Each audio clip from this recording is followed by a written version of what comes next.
Assalamualaikum warahmatullahi wabarakatuh. Jadi hari ini, di video kali ini kita akan lanjutin lagi sharing kita atau Q&A mengenai proses mutasi antar provinsi.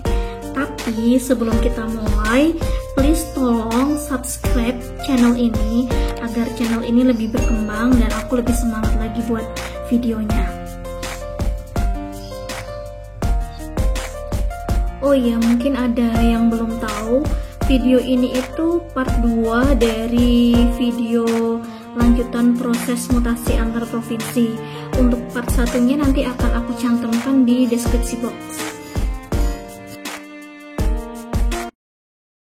Oke, dimulai dari yang pertama.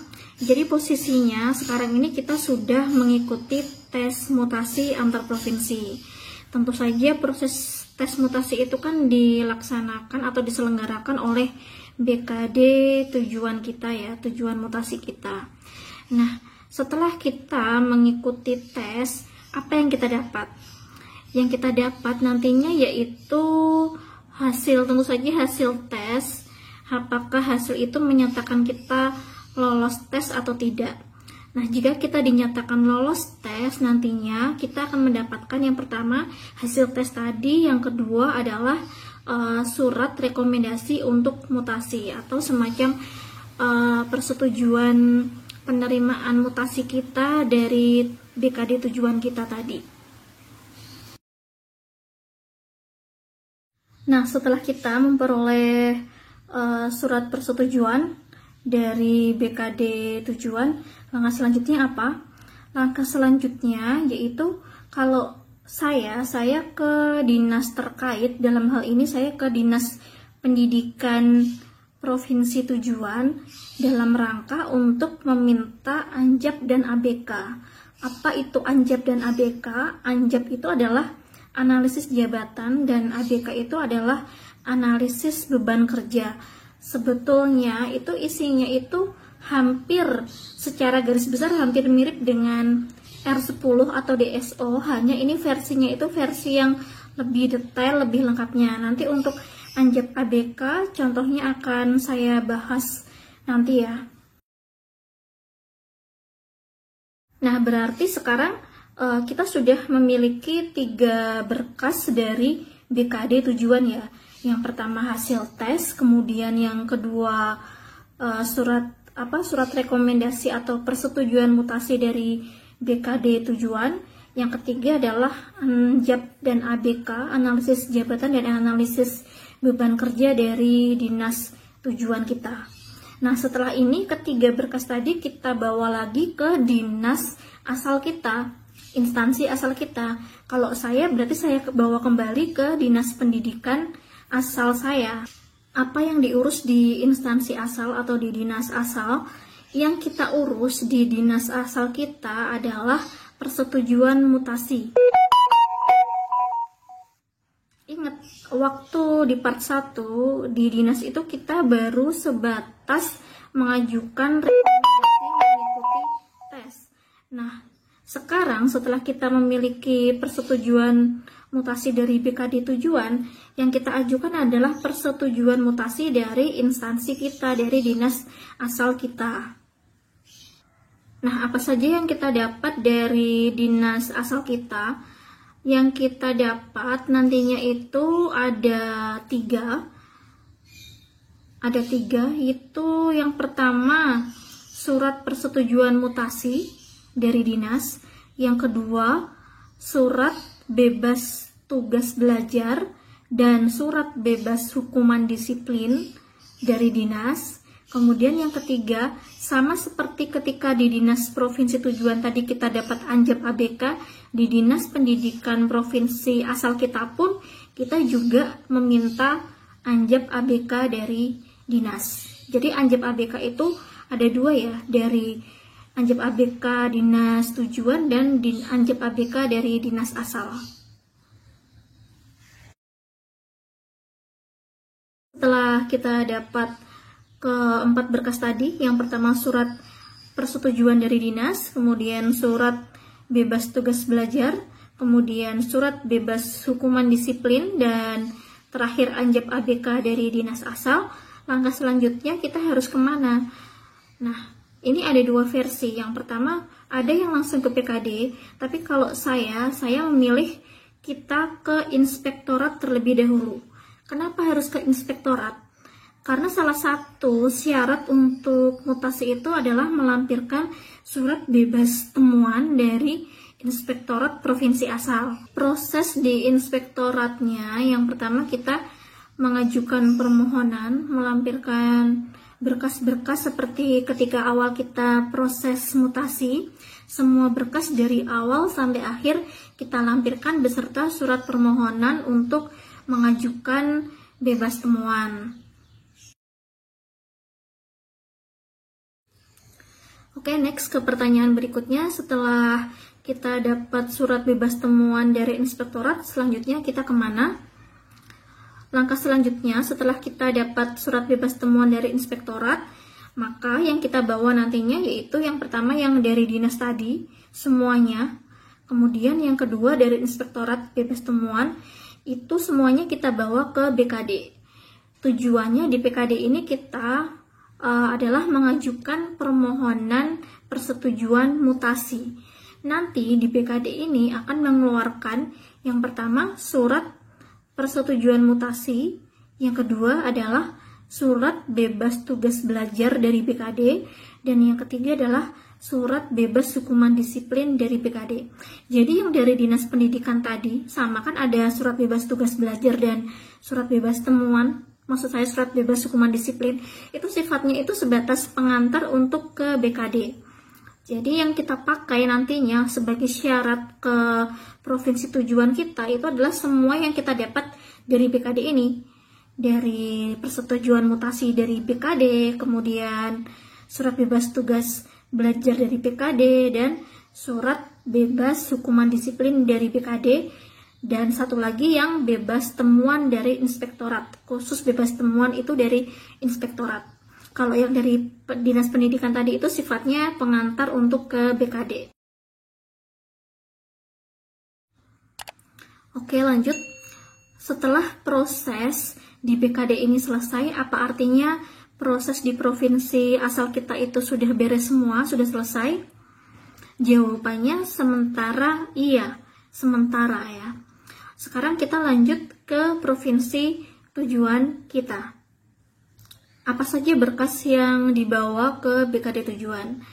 Sebetulnya waktu awal kemarin kan kita sudah mengantarkan beberapa berkas ke BKD tujuan ya posisinya. Hanya memang belum final. Nah, yang kita susulkan atau yang kita lampirkan lagi itu yang kita dapat dari BKD provinsi asal kita tadi. Dari yang pertama tadi ada persetujuan mutasi, kemudian bebas tugas belajar, kemudian bebas hukuman disiplin, dan bebas temuan dari inspektorat ditambah dengan anjab ABK dari provinsi asal dan provinsi tujuan. Khusus anjab ABK ini benar-benar dari dinas, bukan dari BKD ya. Jadi anjab ABK dari dinas asal dan dinas tujuan itu semuanya kita lampirkan untuk ke BKD tujuan. Nantinya setelah semua berkas itu lengkap, dari pihak BKD akan mengupload berkas kita ke e-mutasi.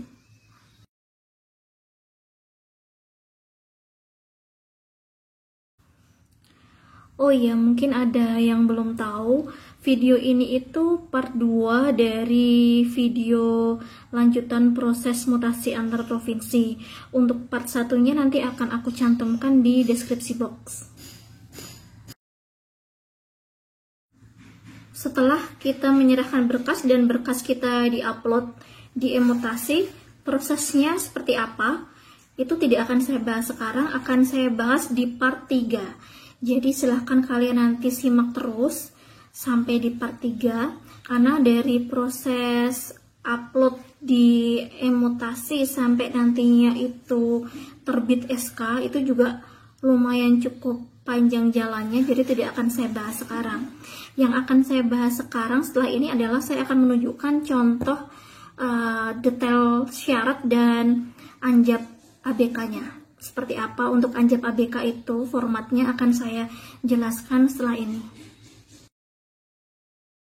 Nah, di mana kita dapat melihat peraturan tentang mutasi secara detail itu ada di Peraturan BKN RI nomor 5 tahun 2019, yaitu tentang cara pelaksanaan mutasi.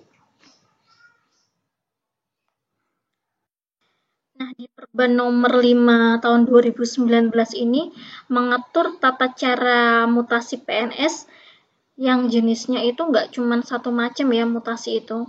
Jadi mutasi itu jenisnya ada beberapa. Yang pertama mutasi PNS dalam satu instansi pusat atau instansi daerah. Kemudian mutasi PNS antar kabupaten dalam satu provinsi. Kemudian mutasi PNS antar kabupaten atau kota antar provinsi. Kemudian mutasi PNS provinsi ke instansi pusat atau sebaliknya, kemudian mutasi PNS antar instansi pusat dan mutasi ke perwakilan negara kesatuan RI di luar negeri. Nah, di bagian persyaratan di sini juga sudah sangat detail disebutkan syaratnya apa saja. Yang pertama, jelas dia berstatus PNS. Kemudian yang kedua, analisis jabatan dan analisis beban kerja terhadap jabatan PNS yang akan mutasi. Ini seperti yang saya jelaskan tadi, yaitu anjab ABK dari dinas asal dan dinas tujuan, ya. Kemudian yang ketiga, surat permohonan mutasi. Surat permohonan mutasi ini sebenarnya kita ajukannya itu waktu masih di awal, waktu kita belum melaksanakan tes mutasi itu kita sudah memasukkan surat permohonan mutasi ini. Kemudian yang keempat, surat usul mutasi dari PPK instansi penerima dengan menyebutkan jabatan yang akan diduduki. Yaitu ini tuh surat usul mutasi itu yang saya maksud ketika kita sudah menerima hasil tes dan pada surat rekomendasi itu loh, itu disebutnya surat usul mutasi. Nah, kemudian surat persetujuan mutasi dari PPK instansi asal, ini dari BKD, dan dari dinas asal kalau misalnya mau dilampirkan juga nggak apa-apa.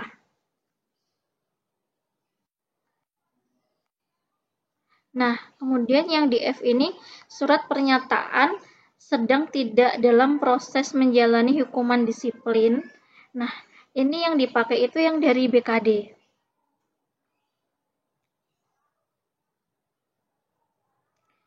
Kemudian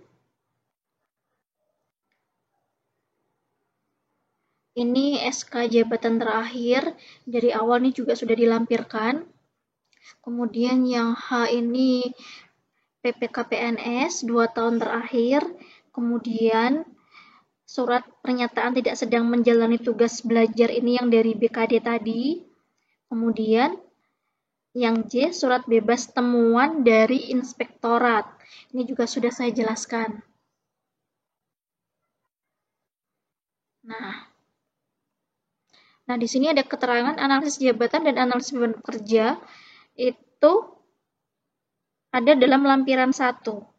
Ya, jadi formatnya itu sebetulnya di sini sudah ada juga di Perban nomor 5 ini.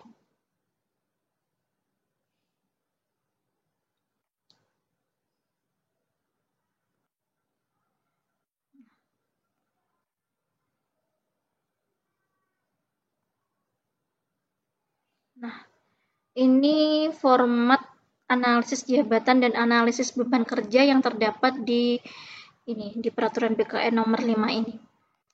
Nah, ini untuk yang anjabnya, di sini ada nama, kode jabatan, unit organisasi, kemudian struktur organisasi, ikhtisar jabatan, uraian tugas, beban kerja, sampai di sini nanti ditandatanganinya oleh kalau saya itu dari kepala dinas pendidikan. Jadi nggak harus dari gubernur atau bupati atau wali kota ya, tapi yang dipakai itu waktu kemarin itu dari kepala dinas pendidikan kalau saya. Nah, kemudian analisis beban kerja ini sama. Ini tuh hampir mirip dengan R10, intinya dia itu menjelaskan kalau pegawai yang dibutuhkan sekian, sedangkan pegawai yang tersedia sekian. Jadi masih membutuhkan pegawai. Nah, untuk lebih jelasnya akan saya tunjukkan contohnya, contoh detailnya untuk yang Anjab ABK guru. Nah, ini Anjab untuk guru mata pelajaran, informasi jabatan, kedudukan organisasi. Nah, seterusnya ada uraian tugas,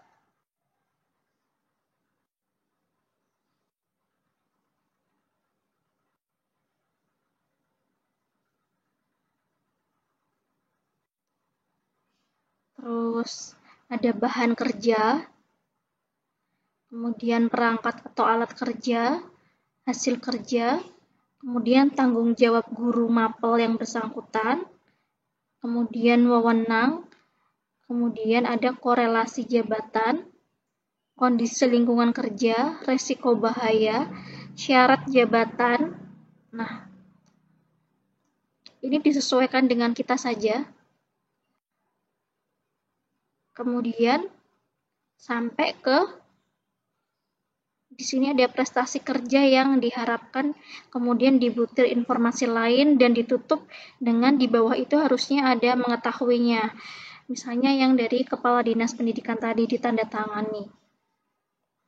Sedangkan untuk ABK-nya, contohnya seperti ini. Ini formulir beban kerja. Nah, nomor uraian tugas, satuan, waktu penyelesaian, waktu kerja efektif, beban kerja. Nah, di sini di pegawai yang dibutuhkan, nanti terlihat di sini yang dibutuhkan itu 5, sedangkan di kolom berikutnya di pegawai yang ada saat ini tersedianya 4, berarti kan dia masih butuh 1 guru PNS. Maka itu menjadikan dasar kita masih bisa untuk mutasi ke sekolah ini. Misalnya seperti itu. Oke, sementara untuk part 2 saya cukupkan. Jika ada pertanyaan, silahkan komen. Kemudian, jika kalian merasa video ini bermanfaat, tolong like dan subscribe channel ini. Oke, sekian. Wassalamualaikum warahmatullahi wabarakatuh.